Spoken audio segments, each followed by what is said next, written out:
1971 সালে বঙ্গবন্ধুর ডাকে সাড়া দিয়ে রণাঙ্গনে যুদ্ধ অংশগ্রহণকারী বরিশালের গৌরনদী উপজেলার নলচিরা ইউনিয়নের কুতুবপুর গ্রামের আফতান হাওলাদার বিভিন্ন রোগে আক্রান্ত জাতির এই সূর্য সন্তান বসবাস করেন ঝুপড়ি ঘরে।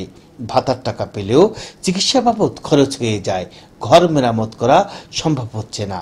তাই প্রধানমন্ত্রীর কাছে একখানা ঘর পাওয়ার আকুতি জানিয়েছেন তিনি। আমার কোনো ঘর নাই, আমি স্ত্রীর সন্তান প্রতিবন্ধী লইয়া একটা ঝুপড়ি ঘরের মধ্যে বসবাস করেছে। সরকারের কাছে দাবি আমার জন্য একটা ঘর সরকার দেয়। দীর্ঘদিন সংস্কার না করায় ঘরটি বসবাসের অনুপযোগী হয়ে পড়েছে।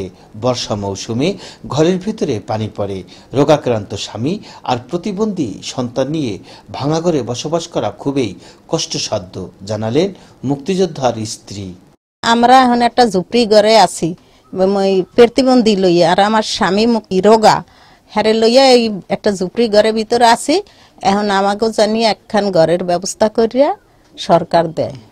মাননীয় প্রধানমন্ত্রীর দেওয়া বীরনিবাস অসচ্ছল মুক্তিযোদ্ধাদের অগ্রাধিকার ভিত্তিতে দেওয়ার দাবি জানালেন স্থানীয় মুক্তিযোদ্ধারা। সে একজন প্রকৃত মুক্তিযোদ্ধা এবং সে যে ইটে থাকে, ছাপড়া ভিতরে ছাপড়া দিয়ে ঘরে থাকে, এটা মুক্তিযোদ্ধাদের একটা কলঙ্ক। আমার মুক্তিযোদ্ধা হিসেবে দাবি যে সরকার ঘর দিতেছে, আমার মুক্তিযোদ্ধা ভাই এর ঘর নাই, একটা ঘর পাও। আমাদের জোর দাবি সরকার যেন তাহাকে এই ঘরটা দেয়। এদিকে খেতাবপ্রাপ্ত সচ্ছল বীর মুক্তিযোদ্ধা আব্দুল হকের নাম রয়েছে বীরনিবাস পাওয়ার তালিকায়। তবে বীরনিবাস নির্মাণের অর্থ বরাদ্দ কম হওয়ায় তীব্র ক্ষোভ জানিয়েছেন তিনি। এই বাজারে 14,42,000 টাকা এক কন্ট্রাক্টরকে দিয়ে সে 7 থেকে 8 লাখ টাকা দিয়ে একটা ঘর মুক্তিযোদ্ধাদের বানিয়ে দেবে, এইটা আমি আশা করি না।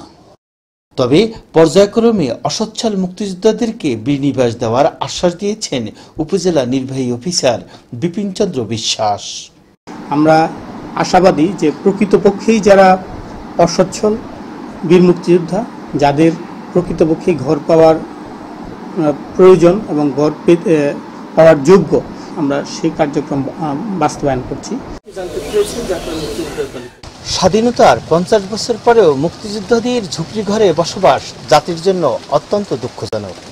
সেক্ষেত্রে জীবনের এই শেষ প্রান্তে এসে সুচিকিৎসা সহ সরকার কাছে একখানা বীরনিবাস পাওয়ার দাবি এই মুক্তিযোদ্ধা ও তার পরিবারের।